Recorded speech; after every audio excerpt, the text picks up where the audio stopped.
सरकार उदासीन है कि जिस चीज़ से इंसान का रियल में विकास हो पाता है ना, मानव का मानवता अगर जग पाती है योग के द्वारा, उसका विकास बिहार में हो ही नहीं रहा है। उपस्थित इतने 2000 से ऊपर ही संख्या होगी योग प्रशिक्षकों की, लेकिन स्थिति बहुत ही दयनीय है। योग आयोग का गठन और योग प्रशिक्षक को पूर्णकालिक किया जाए, अंशकालिक से पूर्णकालिक किया जाए, मतलब परमानेंट किया जाए योग प्रशिक्षक को। हम लोग पैसा लगा कर भाड़ा लगा कर जाते हैं, पति से मांगना पड़ता, क्योंकि हम लोग को तो पेमेंट मिलता नहीं है। पति से मांगना पड़ता है, दीजिए 200-300 तो भाड़ा वो देते हैं, फिर घुसाते हैं कि तुमको तो कुछ मिलता नहीं, क्यों घर परिवार छोड़ के तुम लगी हुई, बोलते भी है वो। योग भगाए रोग के उद्देश्य से प्रशिक्षण दिया गया तमाम योग शिक्षकों को, ताकि इनकी बहाली हो सके और भर्ती हो सके। लेकिन आज इन्हें प्रदर्शन करने पे मजबूर होना पड़ा और भारतीय जनता पार्टी कार्यालय के ठीक बाहर ये तमाम बिहार राज्य योग प्रशिक्षक संघ 5 सूत्री मांग के साथ प्रदर्शन कर रहे हैं।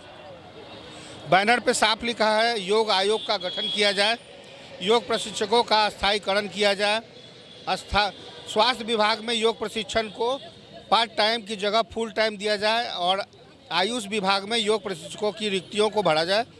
शिक्षा क्षेत्र के सभी शिक्षण संस्थानों में विषय की अनिवार्यता दी जाए। ये 5 सूत्री मांग के साथ प्रदर्शन कर रहे हैं। योगः कर्मसु कौशलम, आइए हम जानते हैं इसका क्या मतलब है और योग को लेकर आज क्या लगता है, सरकार क्यों उदासीन है?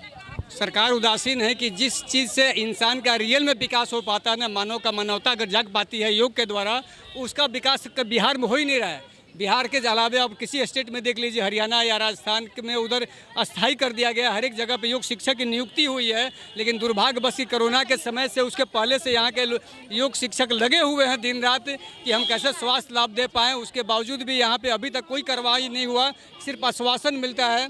हाल के दिनों में मुख्यमंत्री नीतीश कुमार ने कई आयोग का गठन किया। जी। आपकी डिमांड क्या है कि योग आयोग का गठन हो, लेकिन इस पर कहाँ कार्रवाई सुनवाई हो पा रही है। मात्र 250 रुपये पर डे के हिसाब से लोगों की नियुक्ति हुई है, वो भी खास करके एक दिन का भी छुट्टी नहीं मिलता है प्रतिदिन, ठीक ना। जितना दिन काम कीजिएगा उसका पैसा मिलेगा, जिस दिन छुट्टी रहेगी आपको पैसा नहीं मिलेगा। कितने दिनों की ड्यूटी लगती है? ड्यूटी 30 दिन की है, ठीक है, लेकिन उसमें पर्व त्यौहार आता है, छुट्टी होती है, उसकी पेमेंट नहीं मिलती है।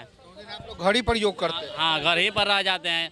उपस्थित इतने 2000 से ऊपर ही संख्या होगी योग प्रशिक्षकों की, लेकिन स्थिति बहुत ही दयनीय है। हमारी डिमांड 5 सूत्री है जो पोस्टर में है। हाँ, यस सर, हम बोल सकते हैं। हाँ। योग आयोग का गठन और योग प्रशिक्षक को पूर्णकालिक किया जाए, अंशकालिक से पूर्णकालिक किया जाए, मतलब परमानेंट किया जाए योग प्रशिक्षक को। और सबसे आयुष मंत्रालय के पद जितनी भी रिक्तियां वैकेंसी है उसको हटा के मतलब भरा जाए और शिक्षा क्षेत्र में सभी संस्थानों में ये विषय बनाया जाए। योग को अंतर्राष्ट्रीय लेवल पर देखा जाता है, ड्रीम प्रोजेक्ट है, जबकि प्रधानमंत्री नरेंद्र मोदी का और नीतीश कुमार का भी कहना है कि योग करें, निरोग रहें। तो फिर क्यों सबका सभी क्षेत्र में बढ़ रहा है? जैसे नाइट गार्ड का बढ़ गया पेमेंट, शारीरिक शिक्षक का बढ़ गया। हम लोग जबकि 6 घंटा जा के 35 किलोमीटर 3 सेंटर पर जाते हैं, फिर भी क्यों नहीं पेमेंट बढ़ रहा है? इनकी मांग जो है वो कई रूप में है, आइए हम जानते हैं। ये बताइए कि योग भगाए रोग, लेकिन अब तक सरकार आपके इस मांगों को क्यों नहीं मान रही? क्या पता क्यों नहीं मांग रही है। हम लोग तो पूरा प्रयास कर रहे हैं, हम लोग को नजर में ही नहीं रखे हुए हैं। हम लोग तो काम कर रहे हैं, हम लोग तो 30-35 किलोमीटर दूर जाके काम कर रहे हैं। और अपना हम लोग पैसा लगा कर भाड़ा लगा कर जाते हैं, पति से मांगना पड़ता, क्योंकि हम लोग को तो पेमेंट मिलता नहीं है। पति से मांगना पड़ता है, दीजिए 200-300 तो भाड़ा वो देते हैं, फिर घुसाते हैं कि तुमको तो कुछ मिलता नहीं, क्यों घर परिवार छोड़ के तुम लगी हुई, बोलते भी है वो। हम तो ये बोलना चाह रहे हैं कि आयुष विभाग के अंतर्गत ए से आयुर्वेदा है, यू से यूनानी, वाई से योगा, एस से होम्योपैथा, एस से सिद्धा, लेकिन 4 तो विभाग का परमानेंट हो चुका है। हम योग वाले को क्यों नहीं देख रही सरकार? क्यों 2 नीति कर रही है? हम लोग 2018 से ही 250 रुपये में प्रत्येक दिन कार्य कर रहे हैं। क्या हमारे लिए महंगाई नहीं बढ़ रही है? सरकार क्या देख रही है? हम लोग के प्रति एक भी रुझान नहीं है सरकार को, इसलिए कि हम लोग योग प्रशिक्षक शांतिपूर्ण तरीके से कभी भी मांग किए, मुलाकात किए थे शांति तरीके से। इस शांति तरीके को सरकार देखना नहीं और समझना नहीं चाह रहे हैं। तो अगर अब भी सरकार हमारे ऊपर ध्यान आकृष्ट नहीं करेंगे तब हम लोग को जहाँ तक जाना होगा आगे हम लोग भी अपने अनुरूप कार्य करेंगे। जी हम लोग टोटल 2000 से ऊपर हैं।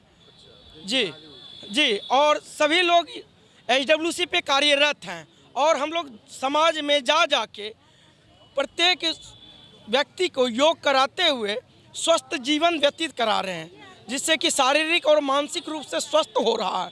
और फिर भी हम लोगों पे कोई ध्यान नहीं है, जबकि हमारी एक योग ऐसी पद्धति है जिसमें कि बगैर दवाई का लोग स्वस्थ हो रहा है।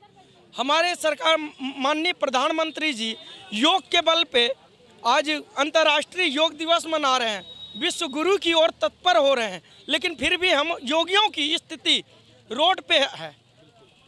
तौर पे तमाम जो योग शिक्षक हैं वो सड़कों पर हैं और सड़क के माध्यम से ये प्रदर्शन करके सरकार को बताने की कोशिश कर रहे हैं कि जिस भारत की कल्पना विश्व योग गुरु के रूप में की गई है और यही वजह है कि पूरे विश्व में अंतर्राष्ट्रीय योग दिवस मनाया जाता है। तो ऐसे में स्कूलों में पढ़ाने वाले इन तमाम योग शिक्षकों के जो मांगे हैं वो क्यों नहीं मांगी जाती। देखना होगा कि सरकार इनकी बातों को कैसे गंभीरता से लेती है। सहयोगी विकास के साथ कुमार गौतम, NBC 24 पटना।